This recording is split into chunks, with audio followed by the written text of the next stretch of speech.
So, Wolfie Foxo here in Morocco, November 2014, and I've just met one of the most interesting people that I've ever met in my life. And I've met a lot of interesting people. So, what I'm going to do, without further ado, I am going to introduce you, Rob. Hello, Rob. Hello, Wolfie. Pleased to meet you. No, pleased to meet you too, brother.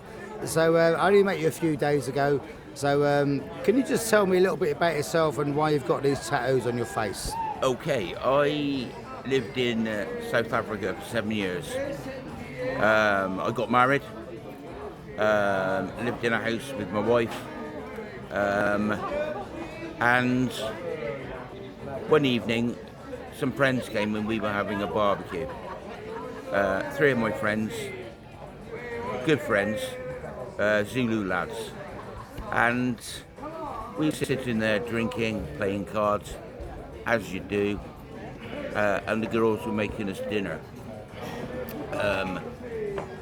During the evening, another tribe of lads came, Shangaanis, and we knew straight away from their reputation it was going to be a fight. There was 5 of them, 4 of us.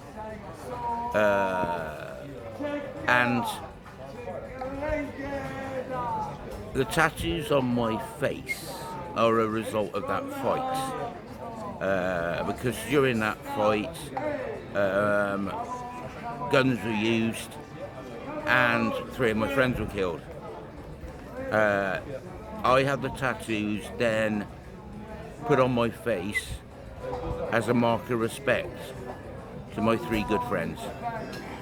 The tattoos are an angel and a devil, the cross of Jesus Christ, and the words "rest in peace, always forever," because I hope my friends do. I have 3 teardrops under my right eye. I'm not a murderer. I didn't kill anybody that night. I cried a tear for each of my friends. Some people can look at them and take the wrong impression of me. Think I might be a bit of a rough lad. I can assure you I'm not. And I think Wolfie would vouch for that. I'm a very soft-hearted guy, but these tattoos are a mark of respect for the friends I lost in South Africa.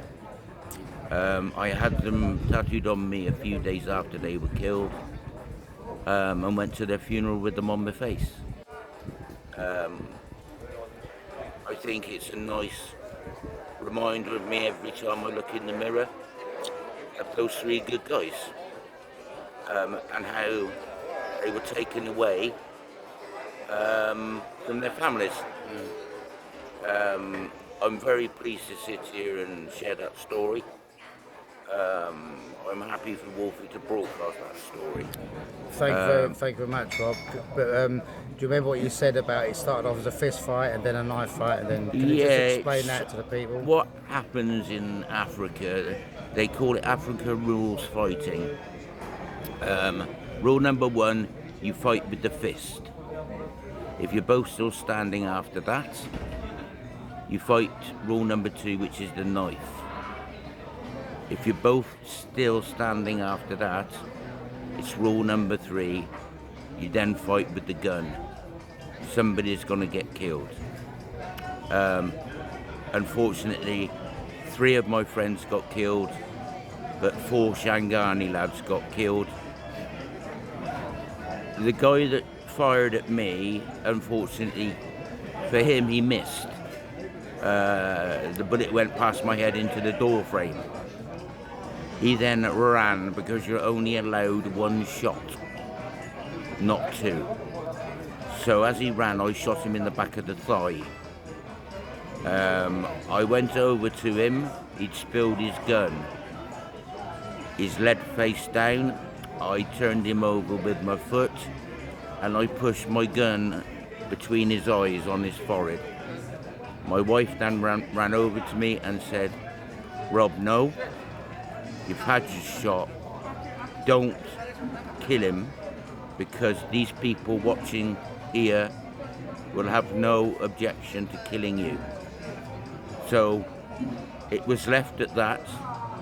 My next door neighbour, Victor, came to me 2 days after and said to me, Rob, you know that lad you shot as he ran away from you? I said, yes, I do. He said, he's hanging from a tree down the road. I didn't really believe it until I walked down the road, and sure enough, he was hanging from a tree. The reason he hung himself was because he disrespected his family.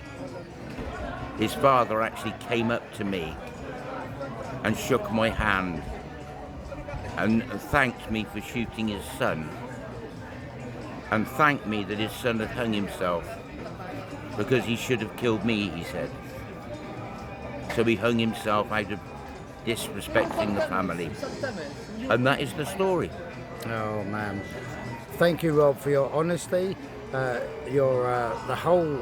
I mean, this is probably one of the most interesting and horrific stories I've ever heard in my life. And thank you so much for sharing that with me, mate. And I wish you a long and happy life. You're more than welcome, Wolfie. Thank you, Rob. More than welcome. Thank you so much. Take care, my It friend. means a lot. Thank Take you. care. Thank you.